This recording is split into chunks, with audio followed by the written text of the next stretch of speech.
potencia, seguridad, diseño y confort. Potente motor 1.5 litros turbo, 6 airbags, cámara 360 y techo corredizo. Desde $19,990. Contigo 4 Pro, no necesitas nada más. Chery, innovación que no se detiene. No compres en las calles. Cuida la salud de tus seres queridos. Te invitamos a visitar nuestros centros de comercio municipal autorizados. Encuentra productos frescos y económicos. Visita el Mercado Turismo, la Plaza César Chiriboga y la plataforma San Sebastián. Juntos construimos un Rumiñahui ordenado y seguro. Municipio de Rumiñahui. Fabián Isa, alcalde. Mija, tengo un dinerito ahorrado. ¿Qué podemos hacer? Pero abuelita, abre una cuenta de ahorro flexible. Lo hacemos fácil y rápido desde el celu. Yo te ayudo. ¿Y ahí puedo ahorrar y verlo crecer todos los días? ¡Claro que puedes! También puedo ganar interés desde el primer $1. ¡Obvio que puedes! Y con una tasa del 5%. ¿Y puedo hacer crecer mis ahorros cada día? ¡Puedes! Con tu cuenta de ahorro flexible, ¡claro que puedes! Ábrela ahora en pichincha.com, banca móvil o nuestras agencias. Banco Pichincha, en confianza. Fin de espacio promocional y publicitario. Esta es la revista de Opinión Democracia. Seriedad y credibilidad en todas partes.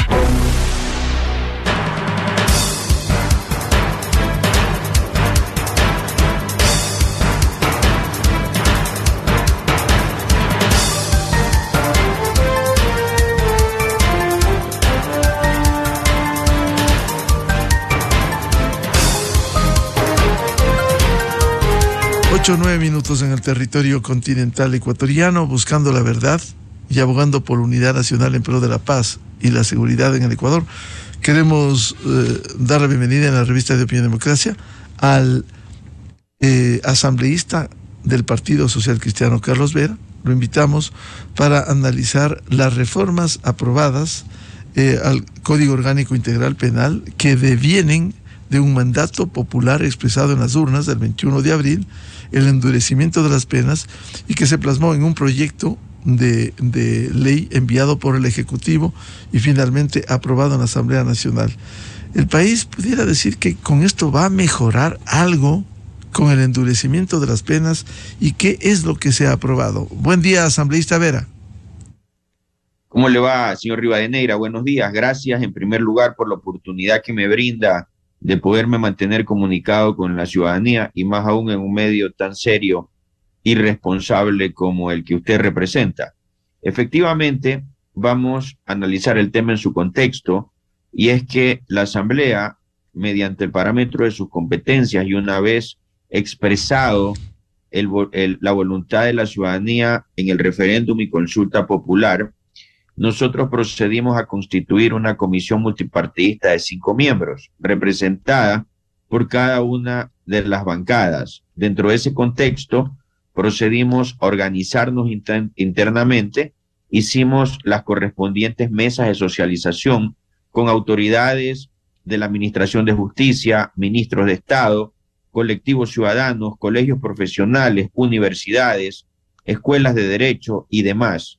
Frente a aquello, elaboramos 2 informes. El primero, que fue puesto a conocimiento del Pleno, al cual se le generaron ciertas observaciones, y luego el segundo y definitivo informe para debate, y el cual se le hizo una observación respecto a la minería artesanal y de los mineros que de manera legítima realizan esta actividad, y pues en días pasados procedimos por unanimidad a aprobar este segundo y definitivo debate, que es una herramienta legal que pasará al presidente de la República para efectos de su análisis como colegislador, y consecuentemente a la promulgación para efectos de que entre en vigencia, incorporándose al Código Integral Penal y a la Ley de Extinción de Dominios, y la ciudadanía pueda percibir del Estado la correspondiente regularización y protección frente a esta ola de inseguridad que agrava permanentemente la situación social y nos conmociona. Asambleísta Vera, ¿cómo quedan las penas contra el terrorismo y su financiación? Bien, nosotros procedimos a elaborar un informe detallado en el cual 3 tipos de delitos, que son los que lamentablemente más en este momento están sometiendo a la ciudadanía a un momento de terror, como es el asesinato, sicariato y el secuestro extorsivo. Frente a aquellos elementos que también tienen relación al porte de armas, que ya analizaremos ese capítulo en un momento, pero básicamente frente al asesinato, al sicariato y al secuestro extorsivo, dígase incluso temas de vacunas y ese tipo de cosas que terminan generalmente con estos elementos, se agravó la pena de 22, 26 y 30 años. En ese incremento es importante determinar que se incrementó el máximo de la pena tal como lo pidió la ciudadanía, pero ya en la modulación correspondiente nos adherimos después del análisis y debate correspondiente, velando incluso las normas de carácter constitucional al incremento más alto, que concluyen con 30 años, dependiendo de la gravedad que haya ocasionado esta situación, contra qué grupos es ejecutado, y obviamente se analizan también elementos como lo son la situación de que generalmente estas situaciones terminan con la muerte de la víctima, y que es evidentemente un hecho de conmoción que agrava cada día más nuestro índice de criminalidad. Asambleísta Vera, ¿y cómo queda la pena de la producción y tráfico ilícito de sustancias sujetas a fiscalización? Dependiendo de la cantidad, también se incrementaron al máximo de la pena, y en todo caso, lo importante destacar es que nosotros intentamos, bajo cualquier concepto, también modular los aspectos de carácter constitucional, porque no podemos descartar y dejar de prever que la Carta Superior, que es la Constitución, evidentemente es una constitución garantista, que en este momento no la vamos a juzgar ni analizar, pero que no puede contraponerse frente a una norma inferior, que en este caso es el Código Penal. Sin embargo, precautelando el requerimiento ciudadano, este tipo de hechos, dependiendo, como lo he dicho, de la gravedad, y en el tema de la pregunta que usted me acaba de plantear respecto al tema de la cantidad, también se incrementó el máximo de la pena. Cuando digo el máximo de la pena, estimado señor Rivadeneira, hablamos de que en algunos casos habían delitos que estaban previstos entre 7, 10 y 10 años, algunos otros entre 10 y 13 años, en algunos otros de 10, 14 y 16 años. Todos aquellos fueron incrementados de 22, 26 y 30 años, dependiendo de la gravedad y la incidencia que se haya ejecutado respecto a la víctima. Asambleísta Carlos Vera, ¿y cómo quedó el artículo 7 del proyecto sobre las penas que se aplicarán en el caso de delitos relacionados con la minería ilegal, ya sea a nivel artesanal o a gran escala, y su vinculación con actividades del crimen organizado? Mire, este hecho fue justamente uno de los debates más álgidos que nosotros tuvimos al interior y también en el Pleno de la Asamblea Nacional, porque recibimos delegaciones de provincias que se dedican a esta actividad.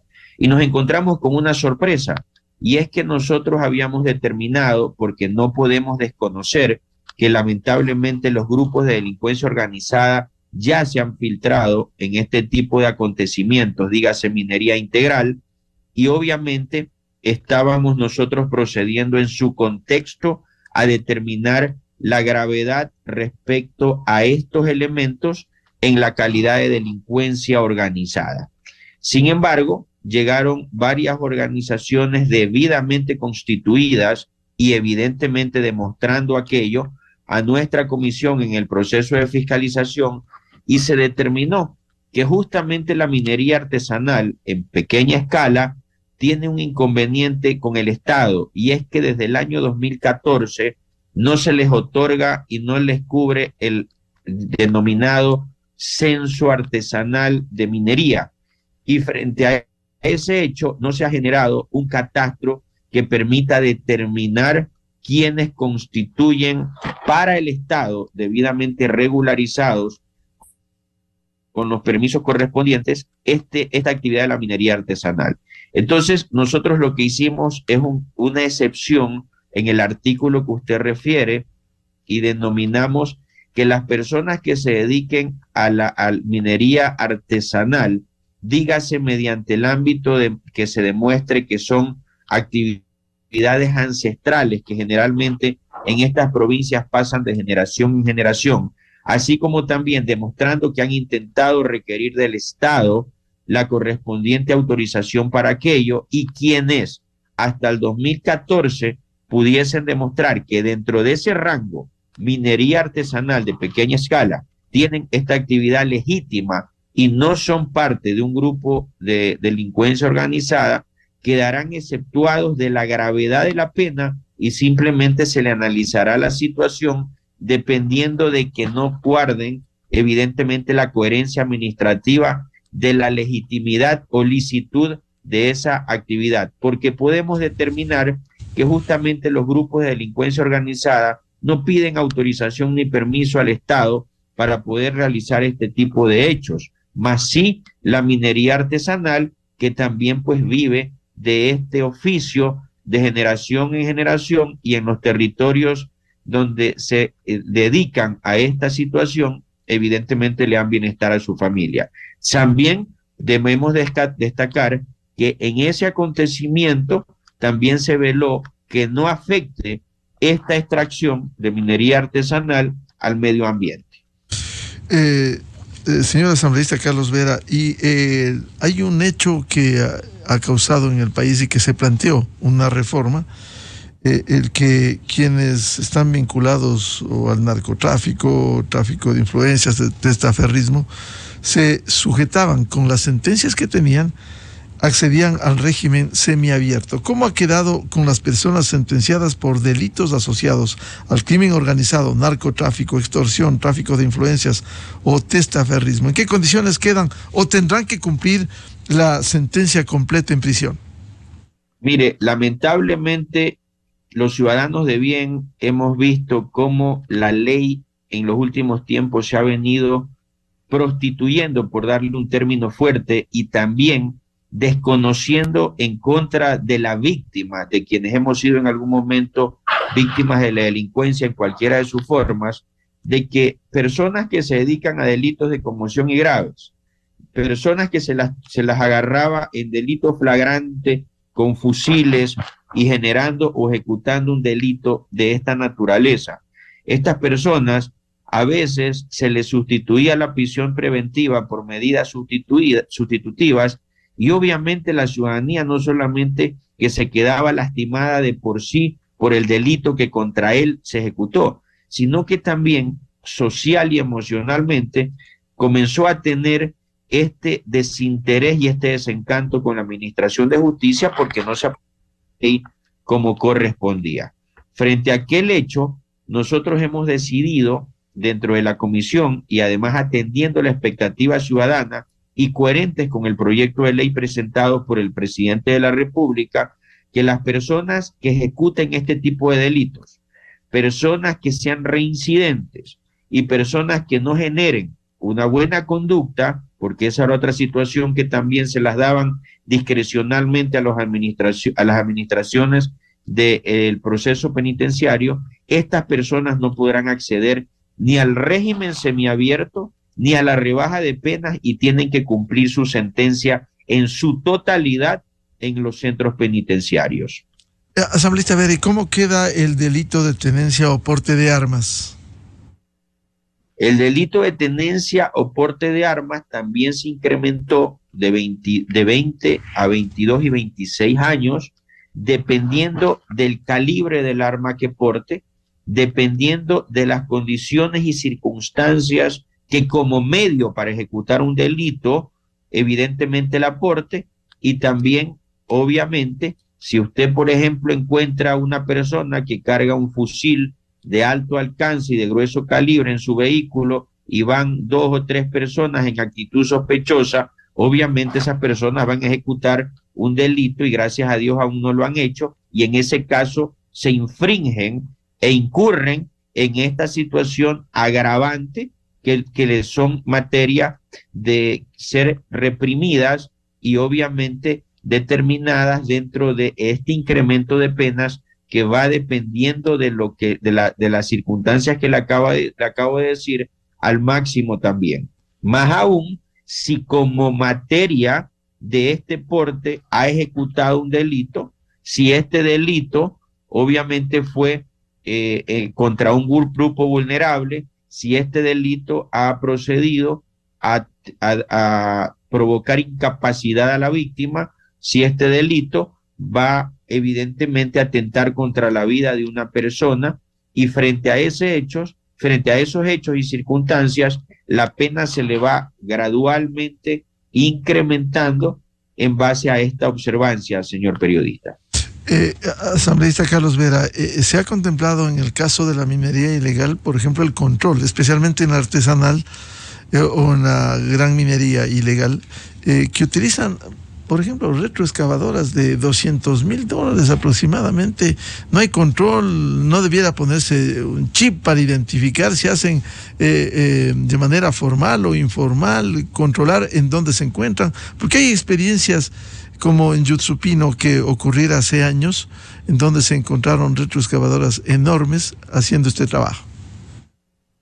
Es que, como lo hemos dicho, estimado señor Rivadeneira, lamentablemente la minería artesanal ha venido siendo también irresponsablemente materia de no un ordenamiento por parte del Estado y del gobierno, que no es un problema de este gobierno, déjeme decirle también y señalarlo abiertamente.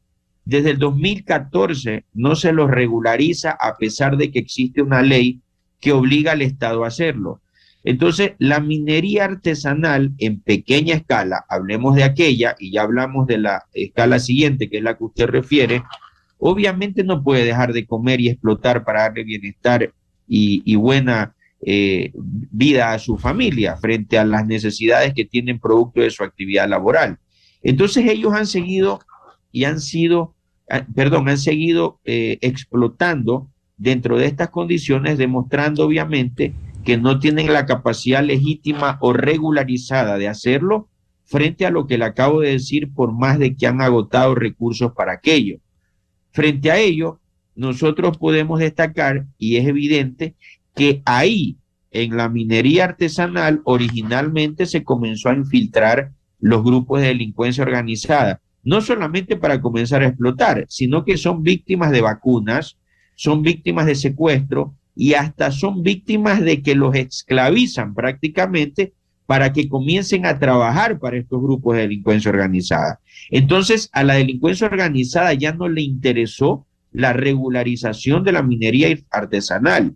Y frente a eso, lo que ha ocurrido es que esto se ha desproporcionado y proliferado, y ya vemos cómo en cantones azuayos y también en cantones como en la provincia del Oro o Zamora, en donde hay esta actividad, la delincuencia organizada ha procedido a enquistarse con una gran situación de perjuicio, no solamente a nivel social, y con los recursos que ellos adquieren a partir de esta actividad, porque es una actividad ciertamente rentable, sino que también han procedido a esclavizar, a extorsionar, a violentar y asesinar a hermanos artesanales mineros legítimos que viven de esta actividad.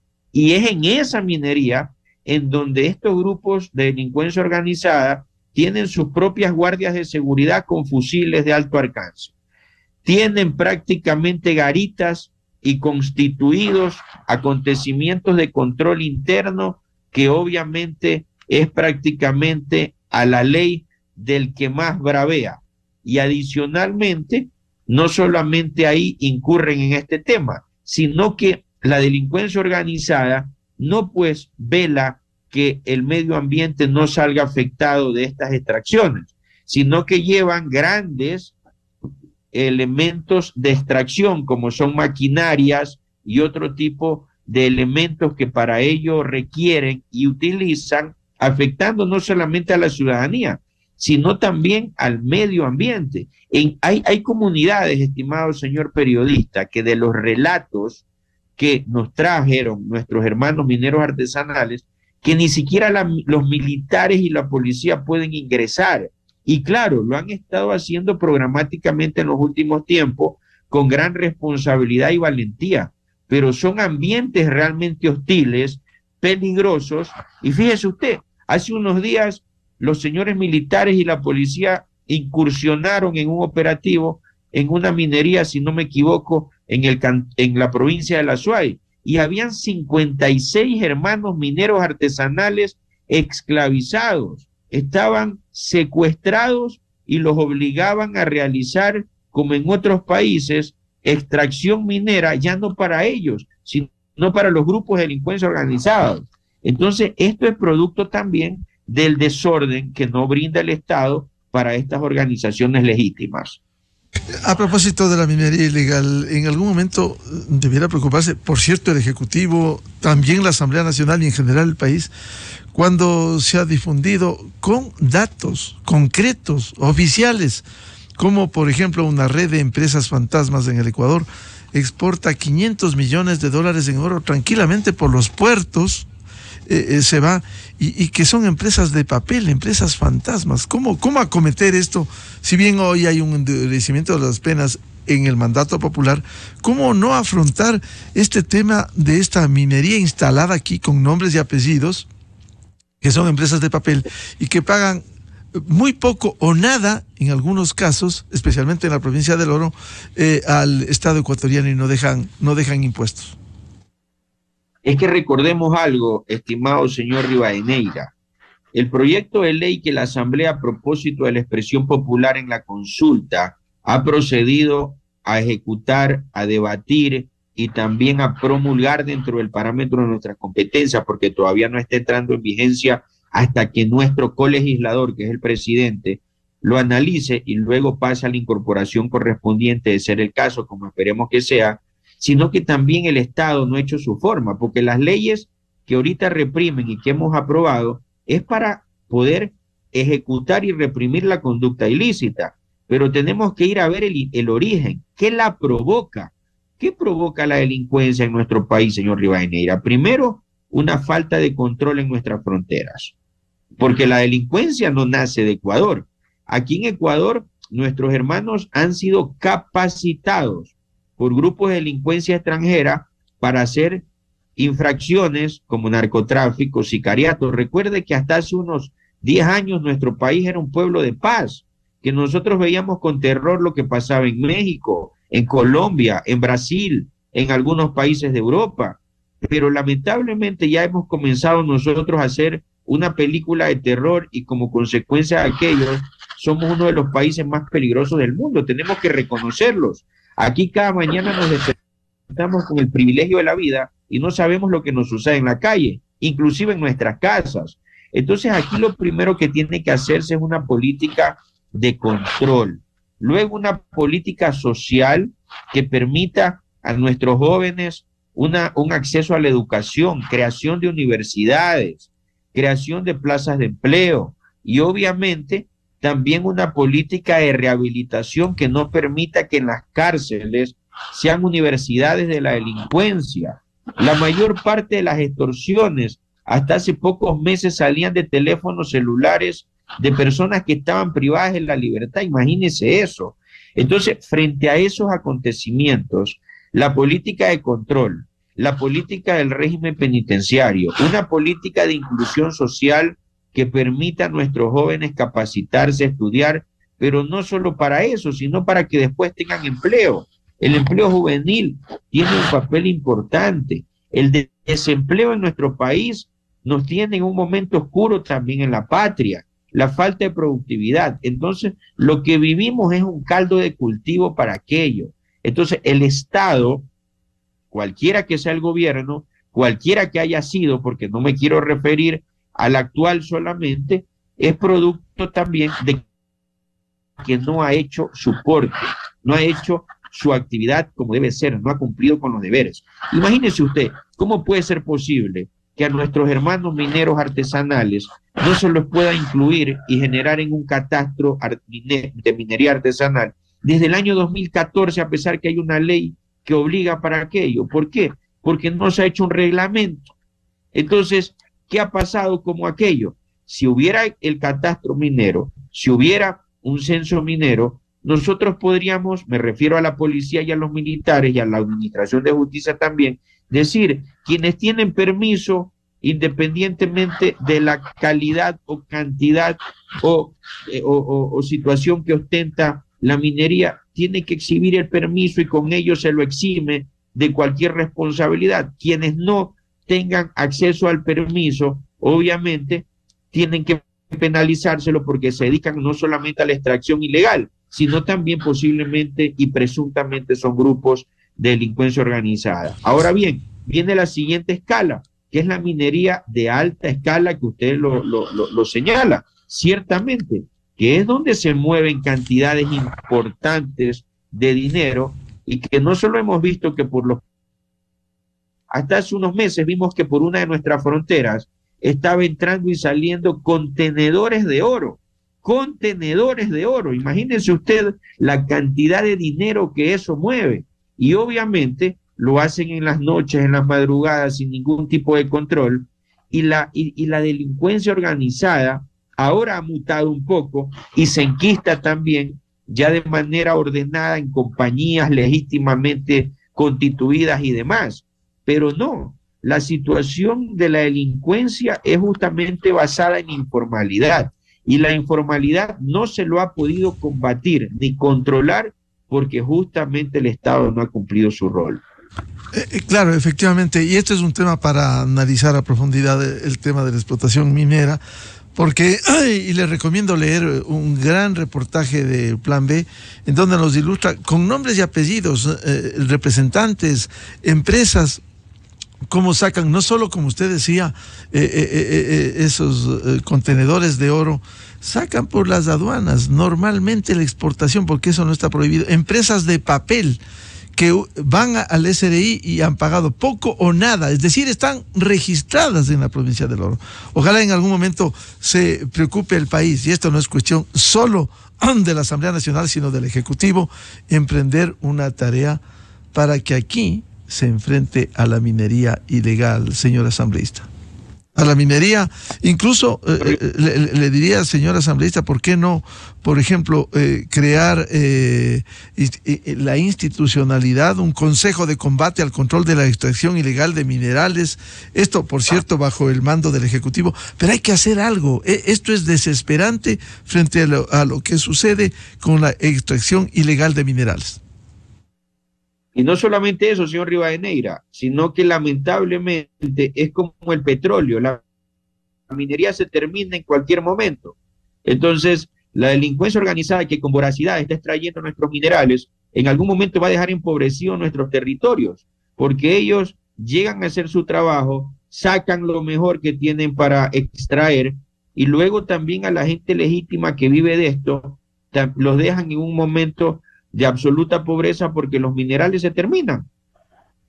Claro, han esquilmado los grandes recursos que tenemos bajo tierra, sentados en la riqueza, viviendo en la pobreza. Esa es la realidad que vive. Le comprometo a seguir hablando de estos temas al señor asambleísta Carlos Vera, presidente de la comisión ocasional formada para tratar las reformas y que pertenece al Partido Social Cristiano. Muy amable, asambleísta Vera. Gracias, señor Rivadeneira, y permítame en 30 segundos primero agradecerle a usted, que es un periodista destacado y que obviamente tiene injerencia y connotación en la opinión pública a partir de su acostumbrado y talentoso procedimiento para este oficio. Lo felicito por su programa que se trasciende no solamente a nivel de la ciudad de Quito, sino a nivel nacional y también a nivel internacional. Periodistas como usted, de medios serios como el suyo, enaltecen evidentemente este oficio y nos convocan a quienes estamos actualmente en alguna actividad de injerencia política a mejorar, porque siempre hay que mejorar. Y adicionalmente quiero enviarle un saludo a toda la ciudadanía del Ecuador para que sepa que desde la Asamblea estamos haciendo los mayores esfuerzos para poderle entregar herramientas legales para su beneficio. Y en lo particular, un saludo muy especial para mi provincia de Manabí, de donde soy oriundo, para efectos de que también en mi provincia sientan y se reconozca la labor que de manera muy responsable estamos haciendo en favor y en servicio a la ciudadanía. Gracias, señor Rivadeneira, por esta oportunidad. El asambleísta Carlos Vera Mora, del Partido Social Cristiano, presidente de la Comisión Ocasional que se formó para tratar las reformas penales aprobadas por mandato popular. 8:37 minutos en el territorio continental ecuatoriano. Vamos a una pausa y tenemos previsto el diálogo luego con el decano de la Facultad de Derecho de la Universidad Central, doctor Ramiro García Falconi, lo que pasa en ese Consejo de Participación Ciudadana y Control Social, que resulta una vergüenza los resultados que dan. Desde 1984 con Gonzalo Rosero. La revista de opinión Democracia. Siempre líderes, siempre confiables. Enseguida regresa Miguel Rivadeneira a la búsqueda de la verdad. Inicio de espacio promocional y publicitario. El Dorado Restaurante Cocina Internacional. Disfrute en este verano con su esperada temporada de centollas gigantes, king crab y ostras de alta mar en sus diferentes preparaciones. Los mejores productos en el mejor restaurante de la ciudad. El Dorado Restaurante. Temporada de centollas y por el mes de julio disfrute de un cóctel de bienvenida. Reservaciones al 3331-486 o al 098-1853-652. Estamos ubicados en Federico Páez y 14250.